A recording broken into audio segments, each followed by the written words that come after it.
Hello guys, আসসালামু আলাইকুম সবাইকে। আজকে নতুন একটা রেসিপি নিয়ে আসলাম। আজকে কোনো তরকারি রান্না করব না, আজকে লুডোস রান্না করে দেখাবো আপনাদেরকে।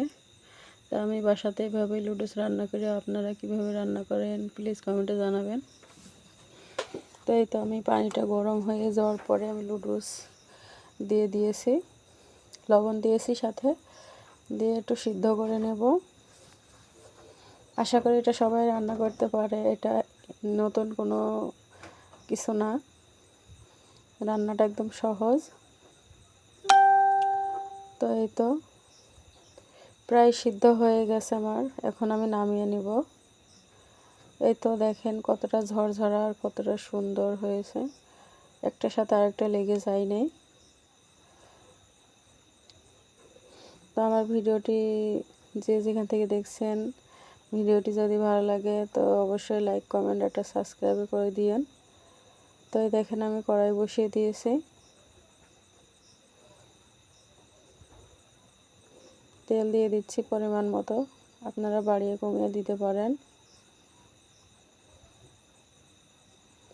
তো তেলটা তেতে যাওয়ার পরে আমি এখানে পেঁয়াজ মরিচ দিয়ে নিচ্ছি, একটু নাড়াচাড়া করব একটু ব্রাউন কালার হওয়া পর্যন্ত।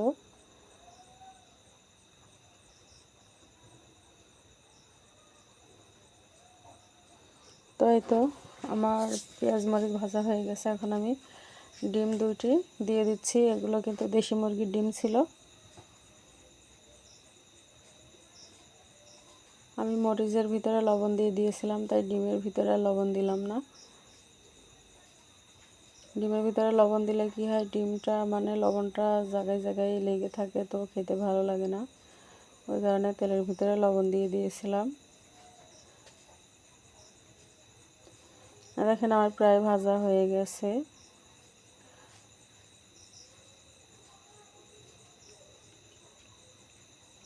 তো যারা এতক্ষণ ধরে আমার ভিডিওটি দেখছেন তাদেরকে অসংখ্য অসংখ্য ধন্যবাদ। অবশ্যই কমেন্ট করে জানাবেন আপনারা কিভাবে রান্না করেন। তো এই তো আমার ভাজা হয়ে গেছে, এখন আমি লুডুসগুলো দিয়ে দিব। অনেক ঝরঝরা হয়েছে, দেখেন কতটা ঝরঝরা হয়েছে, লেগে যায়নি, অনেক মজা হয়েছিল খেতে। তো আপনারা বাসায় ট্রাই করে দেখবেন। আবার অনেকেই অন্যভাবেও রান্না করে, লুডুসের ভিতরে ডিম দেয় কিন্তু সেইটা কাঁচা কাঁচা থেকে যায়, ভালো লাগে না খেতে, গন্ধ আসে ডিম থেকে, লুডুস থেকে গন্ধ বের হয় ডিমের। তো এইভাবে দিয়ে তেলের পরে দিলে ডিমটা ভাজা ভাজা হয়ে যায়, অনেক ভালো লাগে খেতে।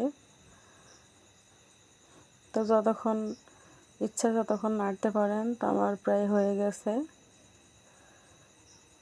2 প্যাকেট লুডুস, তো তাই একটু মানে নাড়তে অসুবিধা হচ্ছে। তো এই তো হয়ে গেছে, আমি নামিয়ে ফেলবো এখন,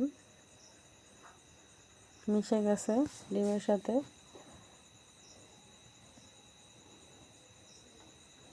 তো দেখেন আমার লুডুস রান্না হয়ে গেছে। আমি তো এভাবেই রান্না করি বাসায়, আপনারা কীভাবে রান্না করেন তো প্লিজ কমেন্টে জানাবেন। তো আপনারা যে যেখান থেকে আমার ভিডিওটি দেখছেন সবাই ভালো থাকবেন। আসসালামু আলাইকুম সবাইকে।